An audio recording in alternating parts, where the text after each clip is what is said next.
apologize for having to cut people off. Senator Johnson's next. Did you call on me? Okay, thank you, Mr. Chairman. Welcome, Secretary Yellen.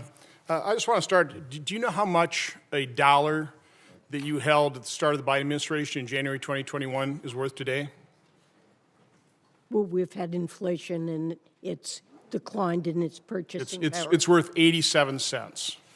In your testimony, you said that inflation is the #1 economic problem.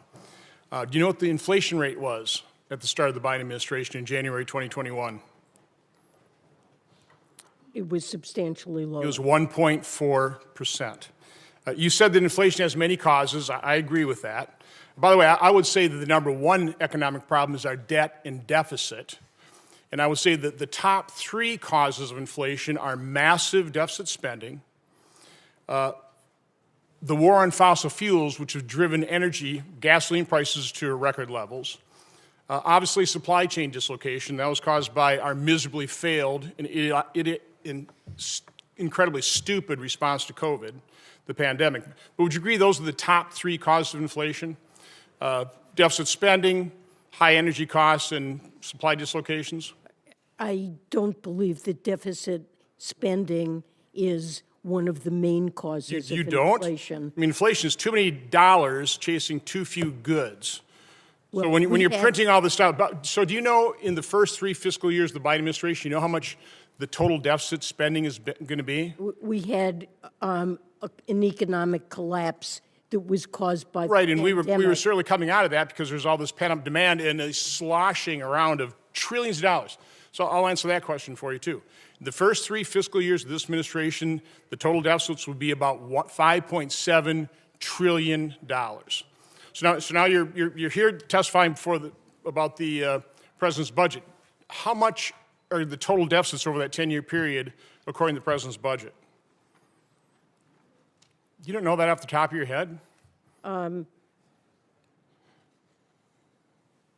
I'm running out. It's $17 trillion, okay? Yeah, that's You're going to drive the debt from somewhere around $32 trillion up to about $50 trillion, correct? Yes, but what I believe is the single most important metric for judging the fiscal stance of the country is real net interest as a share of GDP.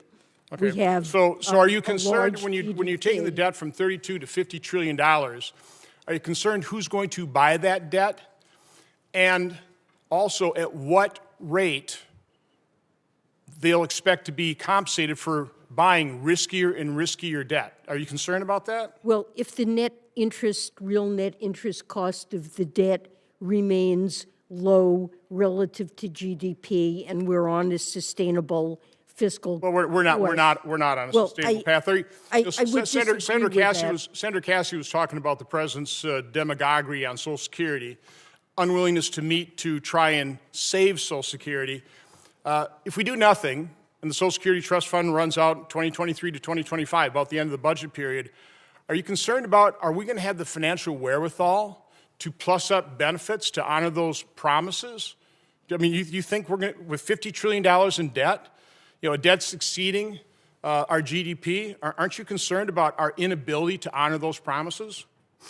The interest cost on the debt as a share of our economy remains quite low throughout the 10-year horizon of the president's budget. It remains around 1%. Secretary, and you're also the one who said very manageable. You also said that inflation was transitory, and it certainly isn't. And I think Chairman Powell certainly now agrees the fact that, no, we've got something going on here that's going to take a very long while, unfortunately, to wring out of our system.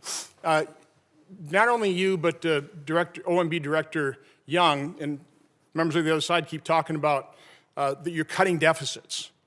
The deficit in 2021 obviously was high because of the pandemic.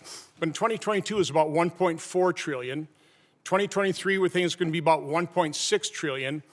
2024, you're projecting $1.85 trillion. And again, growing debt by another 7%. It never drops below $1.5 trillion. How can you claim that you're cutting deficits? Well, it always is a comparison with the baseline of what would happen if our policies I mean, were you're not really enacted, and the increase in deficits would be larger. There's net deficit reduction over 10 years. Saying you're cutting the deficit is of- just misleading the American of public. Let me ask you $3 trillion one final in it. question. Because we always hear on the other side, same thing from OMB Director Young yesterday, that we want to make the rich pay their fair share. So, I mean, the fact is, and this is the latest figures we have from the Treasury, 2020, the top 1% made about 22% of income, but they paid 42.3% of the income tax. Now, I'm not going to ask you the metric. At what point, I mean, how much of the total income tax should the top 1% pay before you'll consider and before President Biden will consider they're finally paying their fair share? I mean, they're paying double the income tax that they're getting in income. It's obviously a highly progressive rate. By the way, the bottom, they're paying my about colleague's over his time, and I want the witness to answer his question.